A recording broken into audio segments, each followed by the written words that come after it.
আজকের ক্লাসটি নেওয়া হয়েছে ডব্লিউবিসিএস ফুল প্যাকেজ কোর্স থেকে। ডব্লিউবিসিএস ফুল প্যাকেজ কোর্স হলো ডব্লিউবিসিএস এর কম খরচে অন্যতম সেরা অনলাইন কোর্স, কারণ এখানে আমরা 1300 plus video, 300 plus chapter wise notes এবং 950 প্লাস মক টেস্টের মাধ্যমে ডব্লিউবিসিএস এর 100% সিলেবাস কভার করাচ্ছি। এছাড়াও এখানে যে সমস্ত ফিচার্স গুলো দেওয়া আছে সেইগুলো ফলো করলে ডব্লিউবিসিএস প্রিলিমস এবং মেনের জন্য আলাদা করে কিছু পড়ার দরকার হবে না। এখানে আমরা মোট 4টি সাবস্ক্রিপশনে অ্যাডমিশন করাচ্ছি। কোর্স সম্পর্কে বিশদে জানতে এবং অ্যাডমিশন নিতে ভিডিও ডেসক্রিপশনে দেওয়া লিঙ্ক ফলো করুন। তাহলে চলো আজকের ডব্লিউবিসিএস ফুল প্যাকেজ কোর্স থেকে নেওয়া এই ক্লাসটি শেষ পর্যন্ত আমরা দেখে নিই। হ্যালো এভরিওয়ান, এমএচ এডুকেশন ল্যাবে সবাইকে ওয়েলকাম। কেমন আছো তোমরা সবাই? আমি আফতাব, আমরা পড়ছি ইন্ডিয়ান পলিটি। আমরা ফান্ডামেন্টাল রাইটস বা মৌলিক অধিকারের চ্যাপ্টারটা পড়ছিলাম। মৌলিক অধিকার যখন আমরা পড়েছি আমরা দেখেছি যে আর্টিকেল 32 আন্ডারে মৌলিক অধিকারগুলো তো রয়েছে। আর্টিকেল 12 থেকে শুরু করে 35 পর্যন্ত হচ্ছে ফান্ডামেন্টাল রাইটসের চ্যাপ্টার, তাই না? তার মধ্যে আমরা জেনেছিলাম যে আর্টিকেল 14 থেকে শুরু করে আর্টিকেল 32 পর্যন্ত এগুলো হচ্ছে অরিজিনালি ফান্ডামেন্টাল রাইটসগুলো লেখা রয়েছে, আর আগে পিছিয়ে কিছু এক্সট্রা জিনিসপত্র দেওয়া রয়েছে যেগুলো 12-13 আর ওদিকে 32-এর পরের আর্টিকেলগুলো, তাই না? তো আর্টিকেল 32কে heart and soul of the constitution বলা হয়েছিল। কেন? কারণ আর্টিকেল 32 হচ্ছে সমস্ত ফান্ডামেন্টাল রাইটসগুলোকে যদি বলো যে কোনো একটা রাইটের উল্লঙ্ঘন হলেই কোনো ব্যক্তি যে তার রাইটকে রক্ষা করবে সেই অধিকার আর্টিকেল 32 এর আন্ডারে দেওয়া আছে, সেই জন্য হার্ট অ্যান্ড সোল বলা হয়েছিল। Doctor B R. আম্বেদকর বলেছেন heart and soul of the constitution. তো আর্টিকেল 32 পড়বার সময় আমরা জেনেছিলাম যে যদি কোনো ব্যক্তির কোনো মৌলিক অধিকারের উল্লঙ্ঘন ঘটে, সে আর্টিকেল 14-এর উল্লঙ্ঘন ঘটুক, 15-এর ঘটুক, 19-এর ঘটুক, যে কোনো আর্টিকেলের উল্লঙ্ঘন ঘটুক না কেন, সেই ব্যক্তি সোজা কোর্টের দ্বারস্থ হতে পারে আন্ডার আর্টিকেল 32। আর্টিকেল 32 অনুযায়ী সোজা সুপ্রিম কোর্টের দরজা খটখটাতে পারে কোনো ব্যক্তি গিয়ে যে আমার মৌলিক অধিকারের উল্লঙ্ঘন ঘটেছে। আর সুপ্রিম কোর্ট কী করবে? কিছু রিটস ইস্যু করতে পারে, ঠিক আছে? রিটস, এবার আমরা জেনেছিলাম যে রিটস কি? রিটস হচ্ছে এক ধরনের কোর্টের স্পেশাল অর্ডার, তাই না? তো রিটস ব্যাপারটা কি এটা আমরা একটু ডিটেলসে জানবার চেষ্টা করব, ঠিক আছে? তো দেখো আমরা দেখেছিলাম যে রিটস কে ইস্যু করতে পারে? 3টে কোর্ট ইস্যু করতে পারে, ঠিক আছে? সুপ্রিম কোর্ট ইস্যু করতে পারে আন্ডার আর্টিকেল 32। সুপ্রিম কোর্টকে দেওয়া আছে আর্টিকেল 32 এর আন্ডারে অধিকার। এবার আমরা জানি সুপ্রিম কোর্টের আন্ডারে প্রত্যেকটা স্টেটে একটা করে বা কিছু কিছু ক্ষেত্রে দুটো স্টেটে একটা করে হাইকোর্ট আছে, তাই না? যেমন ওয়েস্ট বেঙ্গলে যেমন আছে কলকাতা হাইকোর্ট, সেরকম প্রত্যেকটা স্টেটের একটা করে হাইকোর্ট থাকে।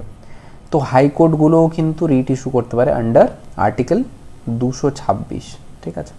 তো রিটস কে কে ইস্যু করতে পারে? সুপ্রিম কোর্ট ইস্যু করতে পারে আন্ডার আর্টিকেল 32, আর হাইকোর্ট ইস্যু করতে পারে আন্ডার আর্টিকেল 226, অথবা তার চেয়ে যদি কোনো লোয়ার কোর্ট থাকে, মানে কোনো ডিস্ট্রিক্ট কোর্ট বা কেউ, সেই কোর্টগুলোকে পার্লামেন্ট যদি চায় তাহলে এই কোর্টগুলোকে অধিকার দিতে পারে যে তোমরাও রিট ইস্যু করতে পারো নিজের কার্যক্ষেত্রের মধ্যে। কিন্তু এখনও পর্যন্ত এরকম অধিকার কোনো কোর্টকে দেওয়া হয়নি, সুতরাং এটা জাস্ট একটা প্রভিশন রয়ে গেছে, অ্যাকচুয়ালি ইমপ্লিমেন্ট করা হয়নি, ঠিক আছে? কিন্তু যদি জিজ্ঞেস করা হয় যে রিট কে ইস্যু করতে পারে, তাহলে তোমার বলতে পারে 3জন। সুপ্রিম কোর্ট ইস্যু করতে পারে আন্ডার আর্টিকেল 32, হাইকোর্ট ইস্যু করতে পারে আন্ডার আর্টিকেল 226, আর অন্য কোনো লোয়ার কোর্টও ইস্যু করতে পারে আন্ডার আর্টিকেল 32 যদি পার্লামেন্ট তাকে এম্পাওয়ার করে তবেই, ঠিক আছে? সে গেল। একটা জিনিস জেনে রাখো যে 1950 সালের আগে, ঠিক আছে, 1950-এর আগে কেবলমাত্র ক্যালকাটা হাইকোর্ট, বোম্বে হাইকোর্ট আর মাদ্রাস হাইকোর্ট, এই 3টে হাইকোর্ট কেবলমাত্র রিট ইস্যু করতে পারতো, বাকি হাইকোর্টগুলো কিন্তু পারতো না। কিন্তু আর্টিকেল 226 যবে থেকে এলো, ঠিক আছে, তারপর থেকে কিন্তু প্রত্যেকটা হাইকোর্টই যা আছে, কলকাতা হাইকোর্ট হোক, বিহারের যে হাইকোর্ট আছে, উড়িষ্যার যে হাইকোর্ট আছে, প্রত্যেকটা হাইকোর্ট কিন্তু রিট ইস্যু করতে পারে। এই রিটের ফান্ডাটা কোথা থেকে পেয়েছি আমরা? ইংলিশ ল থেকে পেয়েছি, ঠিক আছে? ব্রিটিশ থেকে আমরা নিয়েছি ব্যাপারটা। তো দেখো কোনো ব্যক্তির যদি মৌলিক অধিকারের উল্লঙ্ঘন হয়, সে সুপ্রিম কোর্টে যেতে পারে আন্ডার আর্টিকেল 32, অথবা হাইকোর্টের দ্বারস্থ হতে পারে আন্ডার আর্টিকেল 226। কিন্তু দুজনের মধ্যে পার্থক্য আছে, ঠিক আছে? কী কী পার্থক্য? প্রথম পার্থক্য হচ্ছে, দেখো যদি কোনো ব্যক্তি সুপ্রিম কোর্টে চলে যায়, ঠিক আছে, সুপ্রিম কোর্টে যদি চলে যায় আর্টিকেল 32-র আন্ডারে সুপ্রিম কোর্ট রিট ইস্যু করবে। সুপ্রিম কোর্ট কেবলমাত্র ফান্ডামেন্টাল রাইটসের যদি উল্লঙ্ঘন হয় তবেই কিন্তু রিট ইস্যু করবে, না হলে করবে না, ঠিক আছে? যদি ফান্ডামেন্টাল রাইটসের উল্লঙ্ঘন হয় তবেই সুপ্রিম কোর্ট রিট ইস্যু করবে। যদি তোমার অন্য কোনো রাইটের উল্লঙ্ঘন হয়, ঠিক আছে, যেমন ধরো তুমি ভোট দেওয়া তোমার লিগ্যাল রাইট, ঠিক আছে, তোমার আইনগত অধিকার, কিন্তু ভোট দেওয়া কিন্তু ফান্ডামেন্টাল রাইট না। ধরো তোমাকে কেউ জবরদস্তি ভোট দিতে দিল না, তুমি যেতে চাইছো, তোমাকে আটক করে রেখে দিল, তোমাকে সেদিন সারাদিন ঘরে বন্ধ করে রেখে দিল, তোমাকে ভোটই দিতে দিল না, তোমার অধিকারের উল্লঙ্ঘন হলো, কিন্তু তোমার মৌলিক অধিকারের উল্লঙ্ঘন হয়নি, তোমার লিগ্যাল রাইটের উল্লঙ্ঘন হয়। তখন তুমি কোথায় যাবে? সুপ্রিম কোর্টে যেতে পারবে? বলছে যে না, সুপ্রিম কোর্ট তোমাকে আন্ডার আর্টিকেল 32 রিট জারি করে তোমার নিবারণ করবে না। তোমাকে কার কাছে যেতে হবে? তোমাকে যেতে হবে হাইকোর্টের কাছে আন্ডার আর্টিকেল 226। ঠিক আছে, তাহলে বোঝা গেল। তাহলে ফান্ডামেন্টাল রাইটের জন্য সুপ্রিম কোর্টও ইস্যু করতে পারে রিট আর হাইকোর্টও করতে পারে, তাই না? কিন্তু সুপ্রিম কোর্ট তার মানে বলতে পারা যায় যে সুপ্রিম কোর্টের যে বিস্তারটা সেটা ন্যারো, ছোট, কিন্তু হাইকোর্টের বিস্তারটা অনেক ওয়াইড, তাই না? কেন? কারণ হাইকোর্ট ফান্ডামেন্টাল রাইটসের উল্লঙ্ঘন হলেও ইস্যু করতে পারে, লিগ্যাল রাইটের উল্লঙ্ঘন হলেও ইস্যু করতে পারবে, অন্য কোনো রাইটের উল্লঙ্ঘন হলেও হাইকোর্ট কিন্তু আন্ডার আর্টিকেল 226 রিট ইস্যু করতে পারে। সুপ্রিম কোর্ট কেবলমাত্র আন্ডার আর্টিকেল 32 কেবলমাত্র তখনই রিট ইস্যু করবে যদি তোমার মৌলিক অধিকারের উল্লঙ্ঘন, অন্য কোনো অধিকারের উল্লঙ্ঘন হলে কিন্তু সুপ্রিম কোর্ট বলবে যে আমি জানি না, তুমি হাইকোর্টে যাও। ঠিক আছে, দ্বিতীয় কথা কি? দ্বিতীয় কথা হচ্ছে supreme court throughout the territory of India, যেইখানেই হোক না কেন, তুমি রাজস্থানেই থাকো, বাংলাতেই থাকো, বা আসামেই থাকো, বা তামিলনাড়ুতেই থাকো, যেইখানেই থাকো না কেন তুমি সুপ্রিম কোর্টের দ্বারস্থ হতে পারো, সুপ্রিম কোর্ট তোমাকে রিট জারি করে দেবে। কিন্তু হাইকোর্ট কি? হাইকোর্ট যেই রাজ্যে তুমি রয়েছো সেই রাজ্যের মধ্যেই কিন্তু হাইকোর্ট রিট জারি করতে পারবে না। মানে কলকাতা হাইকোর্ট যদি চায় তাহলে গুজরাটের কোনো ব্যক্তির বিরুদ্ধে কিন্তু রিট ইস্যু করতে পারবে না। ঠিক আছে, আশা করছি বোঝা গেল। তাহলে এখানে কি বোঝা যাচ্ছে যে সুপ্রিম কোর্টের এই ব্যাপারে মানে কতখানি এরিয়া জুড়ে রিট ইস্যু করতে পারে সেই ব্যাপারটা কিন্তু সুপ্রিম কোর্টের অনেক ওয়াইড আর হাইকোর্টের অনেক ন্যারো, তাই না? বোঝা গেল আশা করছি দুটো জিনিস। আর থার্ড কথা কি? থার্ড হচ্ছে দেখো আর্টিকেল 32 ইটসেলফ একটা ফান্ডামেন্টাল রাইট, তাই না? আর্টিকেল 32 ইটসেলফ একটা মৌলিক অধিকার, মানে তোমার মৌলিক অধিকারের উল্লঙ্ঘন হলো, তুমি সুপ্রিম কোর্টের দ্বারস্থ হলে সুপ্রিম কোর্ট বাধ্য, কারণ সুপ্রিম কোর্ট হচ্ছে guarantor and protector of the fundamental right, সেই জন্য সুপ্রিম কোর্ট বাধ্য তোমাকে নিবারণ দেওয়ার জন্য। ঠিক আছে, কিন্তু যখন তোমার কোনো লিগ্যাল রাইটের উল্লঙ্ঘন হবে, তুমি হাইকোর্টে গেলে আন্ডার আর্টিকেল 226, হাইকোর্ট কিন্তু বাধ্য না। ঠিক আছে, হাইকোর্ট দেখে শুনে তোমাকে নিবারণ দেবে আন্ডার রিট জুরিসডিকশন। কিন্তু সুপ্রিম কোর্ট যেহেতু আন্ডার আর্টিকেল 32 ইটসেলফ একটা ফান্ডামেন্টাল রাইট, সুতরাং সুপ্রিম কোর্টের এটা অব্লিগেশন হয়ে যায় তোমাকে নিবারণ দেয় যখন তোমার ফান্ডামেন্টাল রাইটসের কোনো উল্লঙ্ঘন ঘটবে।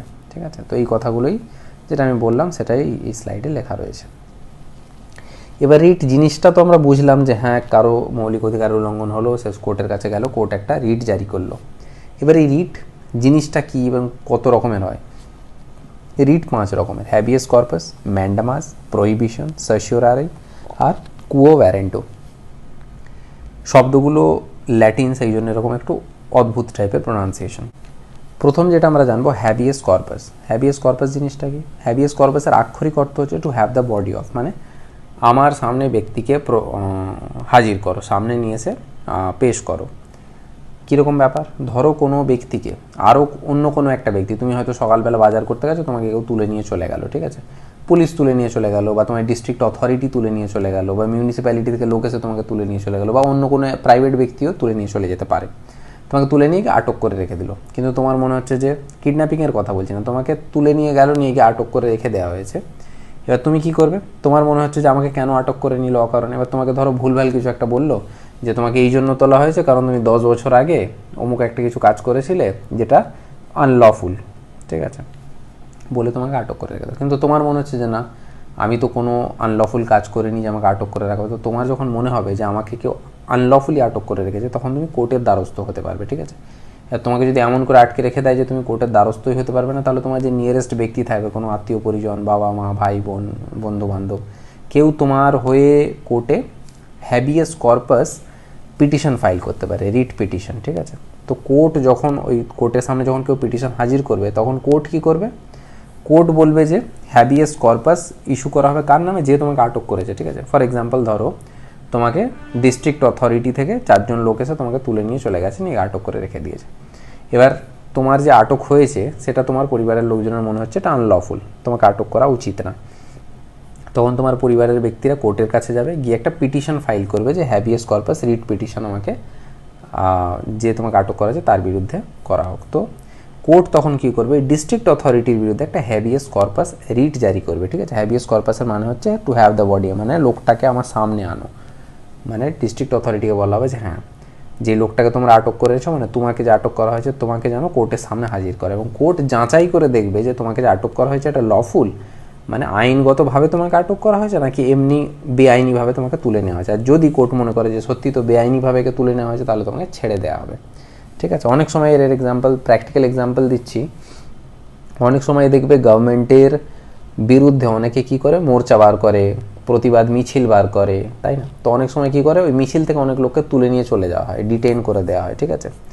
কিছু কিছু লোককে তো তক্ষুনি ছেড়ে দেওয়া হয়, কিছু কিছু লোককে আটকে রেখে দেওয়া হয়, সরকার ইচ্ছা করে আটকে রেখে দেয় যাতে করে কিনা নানান সমস্যা না সৃষ্টি করতে পারে। বা সেই ব্যক্তি যদি চায় কোর্টের কাছে গিয়ে হ্যাবিয়াস কর্পাসের জন্য ফাইল করে, তখন কোর্ট যাচাই করে দেখে সত্যি যে ব্যক্তিকে আটক করে রাখা হয়েছে সেটা কি লফুল। যদি কোর্ট মনে করে যে না, একে তো আনলফুলি সরকার আটক করে রেখেছে, তখন তাকে ছেড়ে দেওয়ার অর্ডার জারি করে, ঠিক আছে? তো হ্যাবিয়াস কর্পাস কার এগেনস্টে ইস্যু করা যেতে পারে? কোনো ইন্ডিভিজুয়াল, কোনো বা পাবলিক অথরিটি। পাবলিক অথরিটি মানে তো বুঝতে পারছো সরকার বা কোনো সরকারি অ্যাডমিনিস্ট্রেশন। আর ইন্ডিভিজুয়াল মানে কোনো সাধারণ ব্যক্তি যদি অন্য কোনো এক ব্যক্তিকে তুলে নিয়ে চলে যায়, তার এগেনস্টেও কিন্তু হ্যাবিয়াস কর্পাস ইস্যু করা যেতে পারে, ঠিক আছে? তো এই হয়ে গেল হ্যাবিয়াস কর্পাস। হ্যাবিয়াস কর্পাস কিন্তু কোথায় কোথায় অ্যাপ্লিকেবল না? যখন ডিটেনশন ইজ লফুল, ঠিক আছে? কোনো ব্যক্তিকে আইনসঙ্গতভাবেই তুলে নেওয়া হয়েছে, ঠিক আছে? কোনো এক ব্যক্তি ধরো নিজের বাড়িতে অস্ত্র শস্ত্র জড়ো করে রেখেছিল, তো এটা তো আনলফুল, তাকে তুলে নিয়ে চলে গেল পুলিশ এসে, তো এটা তো লফুল ডিটেনশন হলো, তাই না? সেই যদি কোর্টে গিয়ে পিটিশন ফাইল করে যে আমাকে হেভিয়াস কর্পাসের মাধ্যমে আমাকে নিবারণ দেওয়া হোক, তাহলে কি তাকে কোর্ট নিবারণ দেবে না? কেন? কারণ বলবে যে তুমি তো আনলফুল কাজ করেছো, সেই জন্য তো তোমাকে তুলে নিয়ে গেছে। ডিটেনশন ইজ বাই কোর্ট, যখন কোর্ট নিজেই ধরো একটা ডিটেনশন অর্ডার পাস করলে যে অমুক ব্যক্তিকে ডিটেন করে রেখে দেওয়া হোক, ঠিক আছে? তো সেটাও তো লফুল, সুতরাং সেই ক্ষেত্রেও কিন্তু হ্যাবিয়াস কর্পাস ইস্যু করা যাবে না। থার্ড হচ্ছে detention is for contempt of court legislature. কোনো ব্যক্তি যদি কন্টেম্পট অফ কোর্ট মানে কোর্টের আদেশকে অমান্য করে বা কোর্টের কোনোভাবে কোর্টকে যদি না মানে আর কি, ঠিক আছে, কোর্টের অর্ডারকে, তখন সেটাকে বলা কি কন্টেম্পট অফ কোর্ট, মানে তুমি কোর্টকে হেয় করছো, ঠিক আছে? কোর্টকে তুমি মানছো না। তো এরকম কেসে যদি কোর্ট তাকে ডিটেন করে নেয়, ঠিক আছে, কোর্ট যদি অর্ডার দেয় যে অমুক ব্যক্তি কন্টেম্পট অফ কোর্ট করছে, একে আটক করে রেখে দাও, সেক্ষেত্রেও কিন্তু সে বলতে পারবে না যে হ্যাবিয়াস কর্পাসের মাধ্যমে আমাকে নিবারণ দিতে হবে। আর ফোর্থ হচ্ছে matter is outside the court's jurisdiction. কোনো এক ব্যক্তিকে ধরো গুজরাতে তাকে আটক করে নিয়েছে গুজরাট পুলিশ, ঠিক আছে? সে গুজরাতের বাসিন্দা, তাকে আটকও করা হয়েছে গুজরাতে, তার সাথে কোনো লেনা দেনা নেই কলকাতা হাইকোর্টের, তাই না? এবার কলকাতা হাইকোর্টে কেউ সে যদি এসে পিটিশন ফাইল করে যে আমাকে আটক করে রাখা হয়েছে, আমাকে হ্যাবিয়াস কর্পাস রিট ইস্যু করে আমাকে আটক থেকে আমাকে ছাড়ান, তাহলে কলকাতা হাইকোর্ট সেটা করতে পারবে না, কারণ ওটা কলকাতা হাইকোর্টের জুরিসডিকশনের বাইরে, ঠিক আছে? তো এই হয়ে গেল হ্যাবিয়াস কর্পাসের গল্প, আশা করছি বোঝা গেল। এবার যেটা বলছি সেটা হচ্ছে ম্যান্ডামাস। ম্যান্ডামাস মানে হচ্ছে, ম্যান্ডামাসের লিটারাল মিনিং হচ্ছে উই কম্যান্ড, মানে কোর্ট বলছে যে আমি আদেশ দিচ্ছি। ম্যান্ডামা কথাটার মানে হচ্ছে এটা। কীরকম ব্যাপার? ধরো কোনো পাবলিক অফিসিয়াল বা অথরিটি বা গভর্নমেন্ট বা লোয়ার কোর্ট নিজের কাজ করতে পারছে না, ঠিক আছে? এই ছবিটি যেমন দেখতে পাচ্ছ যে কোনো এক ব্যক্তিকে কাজ দেওয়া হচ্ছে, সে ঘুমাচ্ছে, সে করছে না কাজ, ঠিক আছে? তুমি কোনো পাবলিক অথরিটির কাছে গেলে, যে কোনো কাজে আমাদের অনেক ক্ষেত্রে কী হয়, সরকারি অথরিটির কাছে যেতে হয়, তাই না? তো তুমি সেখানে গেলে, গিয়ে দেখলে যে যে অথরিটি, যে অফিসার বসে আছে, সে নিজের কাজ ঠিক করে পালন করছে না, বা ভুল ভাল পালন করছে, বা যেটা ওর করা উচিত সেটা না করে অন্যটা করছে। তো সেই ক্ষেত্রে যে ব্যক্তির মনে হবে এই ব্যাপারটা যে আমার তো অধিকারের উল্লঙ্ঘন করছে অমুক অফিসার বা অমুক অথরিটি, ঠিক আছে, তখন কী করবে, সে সুপ্রিম কোর্টে যেতে পারে, গিয়ে বলতে পারে যে ম্যান্ডামাস ইস্যু করুন, ঠিক আছে? তো ম্যান্ডামাস কোন ক্ষেত্রে ইস্যু করা হবে? কোনো একটা মানে যদি আর্টিকেল 32-র আন্ডারে যাওয়া হয় তাহলে কি সুপ্রিম কোর্ট ইস্যু করবে, আর যদি আর্টিকেল 226-এর আন্ডারে যাওয়া হয় তাহলে হাইকোর্ট ইস্যু করবে। কার এগেনস্ট ইস্যু করবে? কোনো পাবলিক অথরিটি বা কোনো গভর্নমেন্ট বা কোনো লোয়ার কোর্ট, ঠিক আছে? তারা যখন নিজের ডিউটি পালন করতে অক্ষম হবে, তখন তাদের এগেনস্টে ম্যান্ডামাস ইস্যু করা হবে, ঠিক আছে? কোন কোন ক্ষেত্রে ইস্যু করা হবে না? ধরো কোনো প্রাইভেট ইন্ডিভিজুয়াল, ঠিক আছে, কোনো তুমি হয়তো কাউকে একজন কর্মচারী হিসেবে রেখেছো তোমার দোকানে, সে কাজ করছে না, তা তুমি কি সেক্ষেত্রে কোর্টে চলে যাবে, গিয়ে বলবে যে কোর্টকে আদেশ দিন যেন ঠিকঠাক করে কাজ করে? না, এরকম হবে না, ঠিক আছে? কোনো পাবলিক অথরিটির ক্ষেত্রেই এটা হবে। দ্বিতীয় বলছে where the compulsion is departmental or non statutory, যেটা আমি বললাম আর কি, যে কাজ করার যে বাধ্যবাধকতা সেটা যদি ডিপার্টমেন্টাল হয়, ঠিক আছে, কেউ কোনো অফিসের কাজ করছে সেই জন্য তাকে কাজ করতে হবে এবং সেটা সে করছে না, সেই জন্য কিন্তু তুমি কোর্টে যেতে পারো না। যখন কম্পালশনটা স্ট্যাটিউটরি হবে, মানে কোনো আইনগতভাবে কোনো এক ব্যক্তিকে কাজ করা উচিত কিন্তু তবু সে করছে না। ফর এক্সাম্পল ধরো কোনো এক রাস্তার দুধারে গাছ কেটে ফেলা হচ্ছে, ঠিক আছে, কোনো এক ধরো কন্ট্রাক্টর এসে গাছ কেটে ফেলছে, তুমি গেলে কার কাছে? তুমি গেলে যে এনভায়রনমেন্টাল বোর্ডে যে রয়েছে, ঠিক আছে, তুমি এনভায়রনমেন্ট বোর্ডে গিয়ে তাদের অথরিটিকে বললে যে দেখুন রাস্তার দুপাশের গাছগুলো কেটে ফেলা হচ্ছে, আনলফুলি, আপনি কিছু অ্যাকশন নিন। তারা বললো ও কাটছে কাটুক গে, তাতে আমার কি যায় আসে।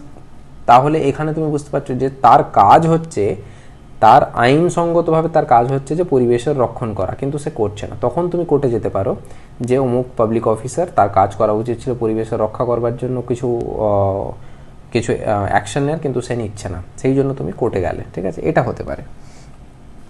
কন্ট্রাকচুয়াল অব্লিগেশন, কারোর সাথে তুমি কোনো কন্ট্রাক্ট করেছিলে, ঠিক আছে, তুমি বাড়ি বানাচ্ছ, তুমি রাজমিস্ত্রি তোমাকে বলেছে আমি 6 মাসের মধ্যে তোমার বাড়ি ফিনিশ করে দেবো, কিন্তু 6 মাসের জায়গায় 1 বছর করে দিল, তুমি কি কোর্টে চলে যাবে যে আমার রাজমিস্ত্রি কাজ করছে না, ম্যান্ডেমাস ইস্যু করুন? বলবে, কোর্ট তোমাকে তাড়িয়ে দেবে। এগেনস্ট গভর্নর অর প্রেসিডেন্ট, ম্যান্ডেমাস গভর্নরের এগেনস্টে বা প্রেসিডেন্টের এগেনস্টে ইস্যু করা যায় না। তোমার যদি মনে হয় যে গভর্নর কাজ করছে না আমার রাজ্যে, আমি চলে যাই কোর্টে গিয়ে বলে আসি, কিন্তু কোর্ট গভর্নরকে বা প্রেসিডেন্টের এগেনস্টে ম্যান্ডেমাস ইস্যু করবে না। Against chief justice of a high court, কোনো হাইকোর্টের চিফ জাস্টিসের এগেনস্টেও কিন্তু ম্যান্ডেমাস ইস্যু করা যায় না। তো আশা করছি বোঝা গেল, কোনো পাবলিক অথরিটি কাজ না করলে কোর্ট, তুমি যদি কোর্টে যাও, কোর্ট তাকে ম্যান্ডেমাস ইস্যু করে বলবে যে তুমি কাজ করো, নিজের যেটা করণীয় কাজ সেটা করো, ঠিক আছে। কিন্তু কী কী মানে কোন কোন ক্ষেত্রে লাগু হয়নি সেটাও আমরা ডিসকাস করলাম। এরপর হচ্ছে প্রহিবিশন। প্রহিবিশন মানে বুঝতে পারছো যে বারণ করা, তাই না? আমরা যখন কোনো ভুল কাজ করি, আমাদের বড়রা যারা আছে তারা আমাদেরকে মানা করে। বা তুমি WBCS এর প্রিপারেশন নিচ্ছ, সেই সময় তুমি দেখা গেল তুমি হয়তো ভুল ভাল বই কিনে পড়তে শুরু করে দিলে, তুমি PhD করতে চাইছো একদম পলিটিক্যাল সায়েন্সে, তখন তোমার যে সিনিয়র আছে, 4 বছর ধরে ধরে যে প্রিপারেশন করছে, সে তোমাকে বলবে যে এত বই পড়তে হয় না, কোন বইটা পড়তে হয় কোন বইটা না হয় তোমাকে ভালো করে বুঝিয়ে দেবে, তাই না? তো এই যে তোমাকে প্রহিবিট করলো যে এটা করো না, এটা করে লাভ হবে না, বা এটা করলে তোমার নিজের ক্ষতি হবে, তো এই ব্যাপারটাই হচ্ছে প্রহিবিশন, ঠিক আছে। প্রহিবিশনের লিটারাল মিনিং হচ্ছে টু ফরবিড, মানে বারণ করা। কে ইস্যু করে? কোনো বড় কোর্ট কোনো লোয়ার কোর্টকে ইস্যু করে for preventing it's excessive jurisdiction. মানে ধরো কোনো একটা লোয়ার কোর্ট আছে, কোনো ডিস্ট্রিক্টের একটা কোর্ট আছে, ঠিক আছে, একটা ডিস্ট্রিক্ট কোর্ট, তার ডিস্ট্রিক্ট কোর্টের যা কাজ, সে নিজের কাজের বাইরে গিয়ে এমন একটা কাজ করতে যাচ্ছে, কোনো এমন একটা জাজমেন্ট শোনাতে যাচ্ছে যেটা হয়তো তার জুরিসডিকশনেরই বাইরে, বা ভুলভাল কোনো জাজমেন্ট শুনিয়ে দিচ্ছে, তাই না? অনেক সময় তোমরা দেখো, মুভি টুভিতে দেখে থাকবো, অনেক সময় দেখায় কি যে কোনোভাবে পাবলিক অথরিটি যারা আছে, অফিসার যারা আছে, তাদেরকে ঘুষ টুস খাইয়ে অনেক কন্ট্রাক্টর বা বড় বড় ইনফ্লুয়েন্সিয়াল ব্যক্তিরা নিজের কাজটুকু করিয়ে নেয়। তো অনেক সময় কোর্টকেও ইনফ্লুয়েন্স করবার চেষ্টা করে, ঠিক আছে। তো ধরো কোনো ব্যক্তি তো এমন সে কোর্টকে ইনফ্লুয়েন্স করে নিজের এগেনস্টে, নিজের ফেভারে জাজমেন্ট নেওয়ার চেষ্টা করছে, তখন কোনো একটা হায়ার কোর্ট, ঠিক আছে, সেটা হাইকোর্টও হতে পারে বা সুপ্রিম কোর্টও হতে পারে, সে কি করবে? সে প্রহিবিশন জারি করবে ওই কোর্টটাকে যে না তুমি এই কাজটা করো না, ঠিক আছে। তো কে ইস্যু করতে পারে? কোনো হাইকোর্ট, মানে হায়ার কোর্ট বা সুপ্রিম কোর্ট। কাকে ইস্যু করতে পারে? লোয়ার কোর্টকে ইস্যু করতে পারে। কিসের জন্য ইস্যু করতে পারে? যে কোনো কাজ করতে বাধা দেওয়ার জন্য, যে না তোমার এটা জুরিসডিকশনের বাইরে, তুমি এটা যেন করো না, ঠিক আছে। এটা মনে রাখতে হবে, প্রহিবিশন কখন জারি করা হয়? কেবলমাত্র জুডিশিয়াল বা কোয়াসি জুডিশিয়াল বডির এগেনস্টেই করা হয়। মানে যার এগেনস্টে ইস্যু করা হচ্ছে, কার এগেনস্টে? এই যে আমি যেমন এক্সাম্পল দিলাম ডিস্ট্রিক্ট কোর্ট, তো এরকম কোনো ছোট কোর্টের বা কোর্ট জাতীয় কোনো বডি যদি হয়, তো তার এগেনস্টে ইস্যু করা যায়, কোনো অ্যাডমিনিস্ট্রেটিভ অথরিটির এগেনস্টে করা যায় না, ঠিক আছে। মানে পুলিশ বা কোনো ধরো ডিস্ট্রিক্ট ম্যাজিস্ট্রেট, তো এরকম কোনো এক্সিকিউটিভ অথরিটির এগেনস্টে কিন্তু এরকম প্রহিবিশন জারি করা যায় না, ঠিক আছে।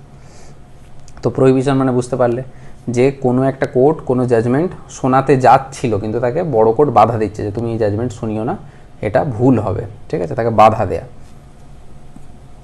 সার্টিওরারিটা কি, বা সার্টিওরারিও অনেক জায়গায় বলা হয়। সার্টিওরারি জিনিসটা হচ্ছে literal meaning to certify.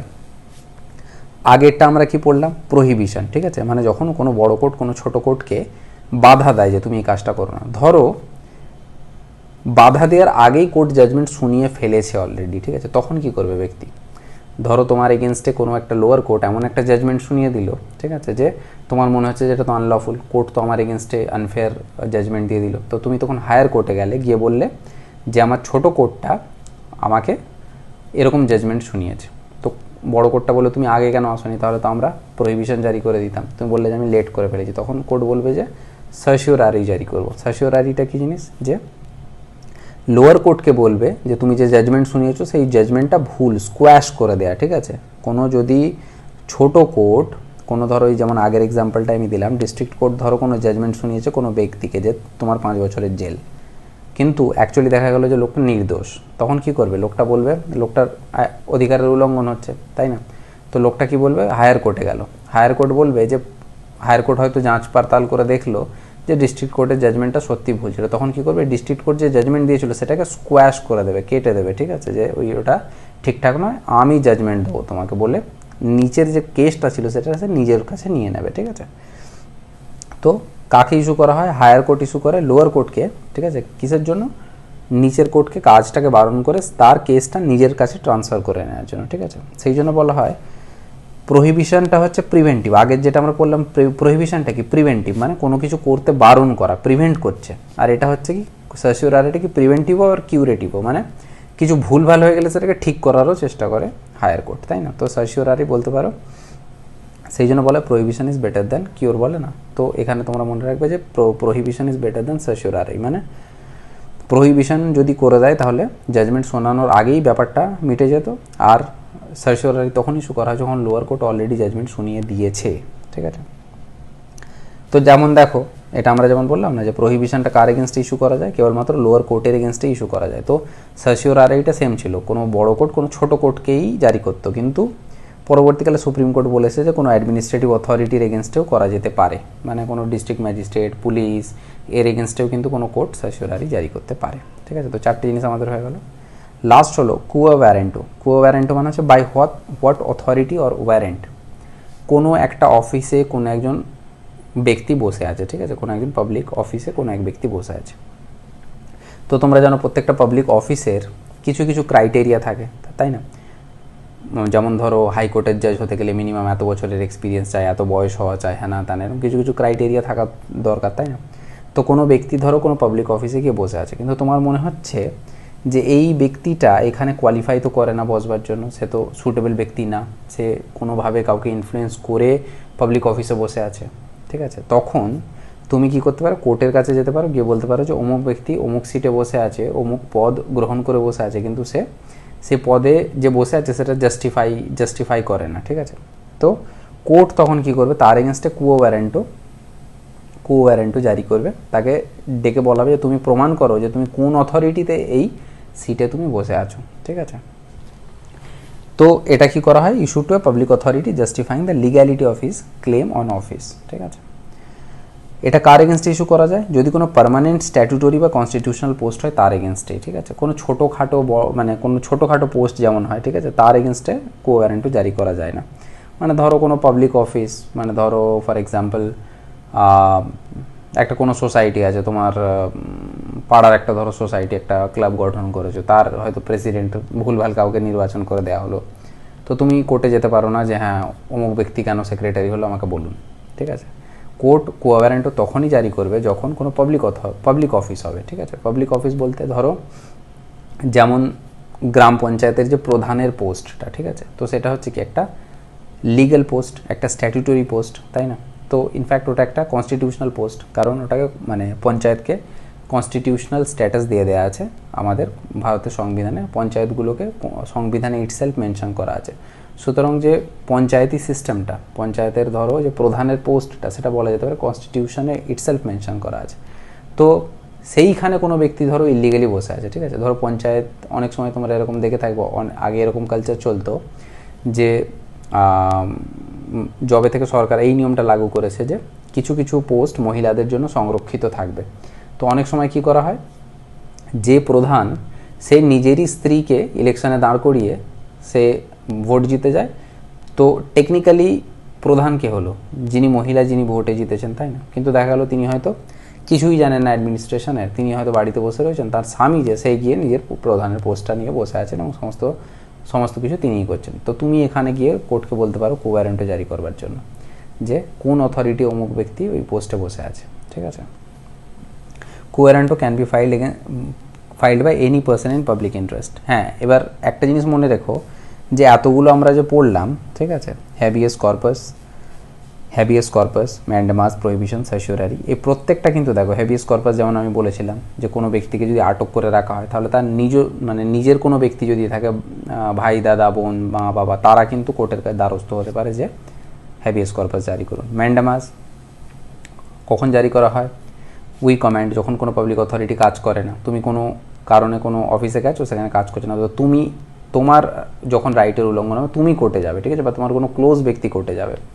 প্রহিবিশনও same, কোনো বড় কোর্ট কোনো ছোট কোর্টকে ইস্যু করবে কখন, যদি তোমার এগেনস্টে কোর্ট কিছু জাজমেন্ট দেয়, মানে যে ব্যক্তি অ্যাফেক্টেড হচ্ছে সেই ব্যক্তি কোর্টে যাবে বা তার নিজস্ব কোনো ব্যক্তি কোর্টে যাবে, ঠিক আছে। অন্য কেউ, মানে তুমি হয়তো এখানে বসে আছো, তোমার সাথে কোনো লেনা দেনা নেই, তুমি কোর্টে গিয়ে হাজির হয়ে গেলে যে রিট জারি করুন, কোর্ট করবে না। কিন্তু এই চারটের ক্ষেত্রে এই সূত্র লাগু হয়। কিন্তু কুও ওয়ারেন্ট হচ্ছে এমন একটা রিট যেটা যে কেউ চলে যেতে পারে কোর্টের কাছে যে ইস্যু করানোর জন্য, ঠিক আছে। তো quo warranto can be issued by any person, মানে কুও ওয়ারেন্টও যে পিটিশন তুমি কোর্টে যে কোনো ব্যক্তিকে ফাইল করতে পারে যে আমার মনে হচ্ছে অমুক ব্যক্তি ইলিগালি এই পোস্টে বসে রয়েছে, ঠিক আছে। তো 5টা যে রিট ছিল সেটা সম্পর্কে আমরা ডিটেলস আলোচনা করলাম। নেক্সট চ্যাপ্টার আমরা ডিপিএসপিটা দেখবো, মানে directive principle of state policy.